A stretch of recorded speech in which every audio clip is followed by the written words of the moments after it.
pourriez pas vous décontracter un petit peu, là? Ça gonfle. Vous allez continuer à emmerder le monde longtemps comme ça.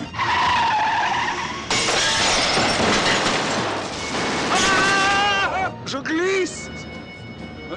Monsieur Milan! Je glisse!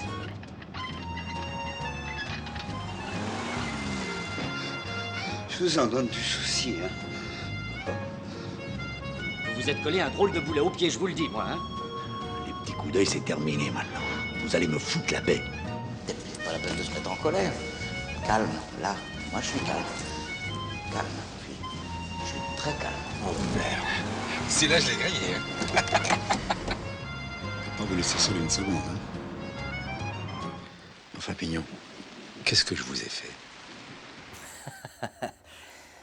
Je suis un peu le premier surpris, me demander ce que je fais dans ce DVD. J'imagine que c'est simplement, et c'est d'ailleurs une position assez agréable, puisque je suis probablement le seul qui n'a ni de près ni de loin travaillé ou sur ce film ou autour de ce film, mais je suis peut-être un de ceux qui l'apprécient le plus.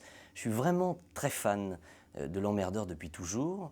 Je l'ai vu à sa sortie, j'étais vraiment très jeune, en 73. Il m'a marqué, je n'ai cessé de le revoir régulièrement. J'ai une vieille cassette vidéo chez moi dont les couleurs sont en train de passer considérablement. Mais toujours est-il que j'ai toujours trouvé que ce film L'Emmerdeur était vraiment le grand représentant, le film chef de file de cette série de comédies françaises des années 70 qui fait mon bonheur quand c'est comme celui-là, bien écrit, bien mis en scène et bien interprété. Voilà.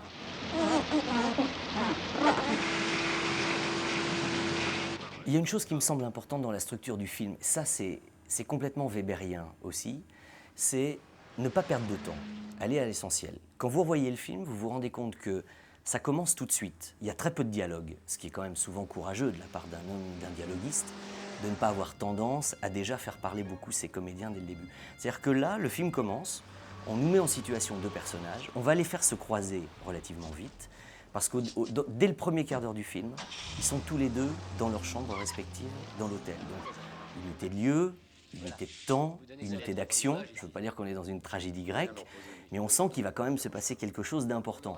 Là, déjà, tous les personnages sont mis en place. Et au bout d'un quart d'heure de film, on sait que ça va commencer, mais on ne sait pas encore comment ils vont véritablement se croiser. Ce qu'on sait simplement, et ça, je trouvais ça assez fascinant, c'est que Ventura venait pour tuer quelqu'un et Brel venait pour se tuer. Donc il y a déjà une espèce d'histoire de mort au début et qui va faire qu'en fait c'est presque, je ne veux pas dire un hymne à la vie, mais en se sauvant mutuellement, de quoi se sauve-t-il, de quoi se libère-t-il? J'avais été épaté de voir à quel point en un quart d'heure on avait toutes les clés du film et après on était finalement quoi? Tranquille pour suivre les aventures et voir jusqu'à quel point l'autre allait l'emmerder. Et il y a justement une réplique qui me semble très importante à peu près dans cette période du film, à une vingtaine ou une trentaine de minutes, c'est Nino Castelnuovo, le maître d'hôtel, qui dit, après la première tentative de suicide ratée de Jacques Brel, qui lui dit, approximativement, vous savez que vous vous êtes mis un drôle de boulet au pied, je peux vous le dire. Et je crois que ça, c'est la phrase vraiment qui lance, c'est le déclic, c'est le passage du film. On se disait bien qu'il allait se passer des choses. Il y a un tueur, il y a un mec qui en a marre de la vie qui veut se tuer, et il y a finalement ce type extérieur qui, lui, de l'extérieur, du couloir de l'hôtel, a immédiatement compris que là, il allait vraiment se faire emmerder, et il en est certain parce qu'il l'a senti. Et à partir de là, c'est vrai que on se dit, bon, il faut se laisser porter jusqu'au bout, et voir surtout jusqu'où ça va aller, parce que c'est ça qui est fascinant dans le film. Jusqu'où va-t-il continuer à l'emmerder? Jusqu'au bout. Jusqu'au bout.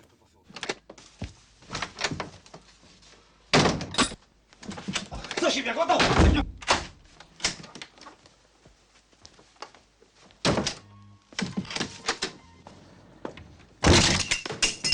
Moi, ce qui me réjouit, ce qui fait que je me délecte dans le film, ce sont les face-à-face. J'aime par-dessus tout voir Ventura complètement sans argument, ne sachant plus quoi répondre face à un Brel désarmant d'authenticité, qui d'ailleurs à un moment donné, et alors là c'est l'apothéose, lui dit « Mais mon pauvre vieux, comme vous avez dû en baver depuis 2 heures ». Là il y a du meurtre dans l'air, il y a de l'étranglement dans l'air. Et quand on sait que Ventura, qui est visiblement un tueur à gages extrêmement renommé, coté dans la profession, enfin un grand professionnel de la profession, comme dirait Godard, on se dit que là, malgré son self-control, on se dit, est-ce qu'à un moment donné, il va l'étrangler, comme ça a été le cas d'ailleurs de Depardieu vis-à-vis de Pierre Richard dans certains autres films de Weber. Et là, moi, je me régale en me disant, va-t-il le faire craquer? Va-t-il le faire craquer? Et non, Ventura, tiens, pourtant l'autre ose tout, comme disait Audiard, les cons, ça ose tout, c'est même à ça qu'on les reconnaît. Et c'est vrai qu'il ose tout. Il y a une scène aussi que je trouve assez importante, ce qui montre bien le côté extrêmement intelligent de ce personnage et le fait de son authenticité très touchante. C'est quand quand Brel veut absolument le faire revenir, et qu'il prend le fauteuil et qu'il le laisse juste tomber d'1 mètre ou 2, que ça fait un grand bruit. Là, Ventura comprend qu'il faut y aller immédiatement. Et c'est aussi, je pense que le spectateur comprend aussi à ce moment-là qu'il ne s'en sortira pas. On ne sait pas encore comment, on ne sait pas encore jusqu'où ça va aller, mais il est clair que l'étau se referme de plus en plus sur Ventura, qui va devenir pieds et poings liés, comme l'affiche le montre très bien. C'est le nœud à la jambe, quoi, le lasso. Il ne pourra pas s'en sortir, malgré tous les efforts dont il est capable. Il ne s'en sortira pas. Mais la vraie question, c'est jusqu'où ça va aller.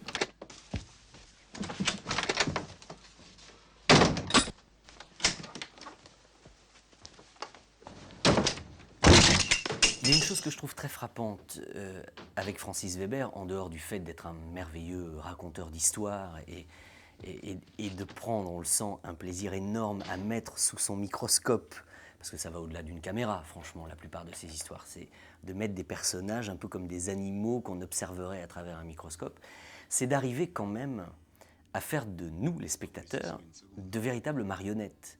C'est-à-dire qu'à un moment donné, sans qu'on s'en rende compte finalement sur le moment, j'ai eu cette impression a posteriori, je trouve que il arrive à nous faire donner ou trouver une espèce de sympathie à quelqu'un qui est indéfendable, un tueur à gages, un homme qui de sang-froid va pour de l'argent tuer quelqu'un qu'il ne connaît pas ou qui connaîtrait, d'ailleurs je pense que ça ne changerait pas grand-chose. Enfin donc a priori un inhumain de la pire espèce, arriver finalement à nous faire avoir une certaine compassion pour ce personnage qui n'en peut plus, et de même que pour Jacques Brel, qui est débordant de bons sentiments, de bêtises, voire plus, et parfois même évidemment totalement pathétique et touchant, tellement cet homme est malheureux et tout cela, parfois à nous le faire prendre en grippe parce qu'on a envie de lui dire « mais arrête de l'emmerder ». Mais au-delà d'arrête de l'emmerder, qu'est-ce qu'il y a? Arrête de l'emmerder pour qu'il puisse faire son job et qu'il puisse tuer Xavier Depraz, je crois, joue le rôle, qu'il ne connaît pas sous prétexte qu'il va faire des révélations tonitruantes. Donc finalement, c'est quand même, Weber est un grand manipulateur et il le fait très bien parce que c'est toujours dans la finesse. C'est jamais par excès. Ce qui fait que finalement, au fur et à mesure, quand on voit la chose, on ne s'en rend pas compte, c'est après, on se dit mais qu'est-ce que c'est que cette humanité qui se dégage de ce monstre et le contraire avec le personnage qu'on devrait prendre en sympathie qui finalement finit par nous agacer, nous aussi, parce qu'il nous emmerde par procuration. C'est assez génial d'arriver à ça, non?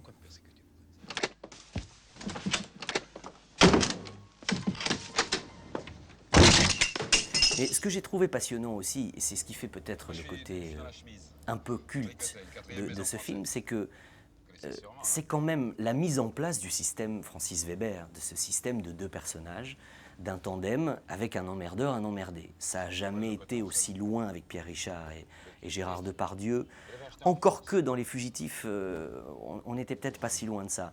Mais j'ai l'impression que pour la première fois, parce qu'avant, si je me souviens bien, Weber avait écrit pour Molinaro, Il était une fois un flic, La valise ensuite, où là, il y avait déjà des personnages parfois pénibles à traîner, à tirer, mais à ce point-là, jamais. Là, j'ai l'impression qu'il a écrit la maquette, finalement, de ce qu'il avait peut-être dans la tête déjà, je ne sais pas, ou envie de faire plus tard. Et il s'est trouvé que quand on le voit là, on comprend beaucoup mieux la trilogie, La Chèvre, Les Fugitifs ou Les Compères, même jusqu'au Jaguar et à tout ça. Et puis c'est quand même aussi, attendez, la première fois qu'on entend le nom de François Pignon. C'est la première apparition de Pignon dans cet univers. Et Milan, lui, existait parce que je crois que c'était le nom de Bernard Blier dans Le Grand Blond avec une chaussure noire. Donc Monsieur Milan, enfin, colonel Milan, je crois, on l'avait déjà entendu. Mais François Pignon, c'est devenu quelqu'un de tout à fait culte. Il fallait bien une première fois, c'est dans L'Emmerdeur. C'est pour ça que ce film, je trouve, est vraiment passionnant. Parce qu'au-delà même de l'histoire et de la fabuleuse interprétation et de la merveilleuse mise en scène d'Édouard Molinaro Et de cette histoire, il y a quand même quelque chose, on sent, qui se met en place là. Et j'irais même à dire que je me demande jusque dans quelle mesure Weber n'aurait pas aimé déjà le mettre en scène lui-même, ce film. Parce que tout est tellement, enfin c'est tellement un travail d'orfèvre. C'est tellement de la...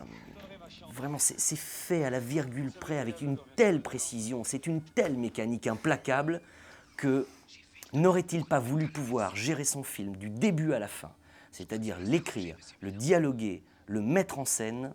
Je me demande s'il n'aurait pas aimé. J'aimerais un jour pouvoir lui poser la question. En revoyant L'Emmerdeur grâce enfin à cette sortie DVD, parce que je l'attendais quand même depuis très longtemps, ça, j'en ai profité pour me refaire un petit festival Weber pour le plaisir, et j'ai trouvé dans Le Dîner de cons une réplique que Thierry Lhermitte dit à Jacques Villeray, qui aurait franchement pu... Quand je l'ai entendu, j'ai dit « Oh, ça, si Ventura avait pu la dire à Brel, ça aurait été idéal. » C'est quand tout d'un coup Lhermitte regarde Jacques Villeray et lui dit « Mais vous ne vous arrêtez donc jamais ?» C'est-à-dire, là aussi, comme Ventura, abasourdi, anéanti par autant de ressources dans la connerie ou de ressources d'emmerdement, comme ça. Et là, j'aurais aimé entendre la voix grave, profonde de Ventura, en gros plan, en regardant dans les yeux Brel et lui disant « Mais vous ne vous arrêtez donc jamais. » J'aurais rêvé de ça. Je fais des rallyes.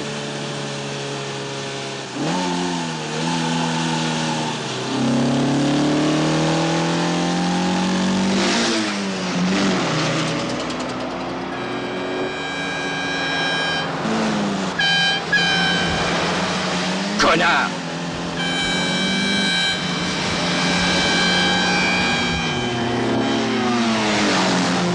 Il y en a, faudrait leur faire sauter le permis.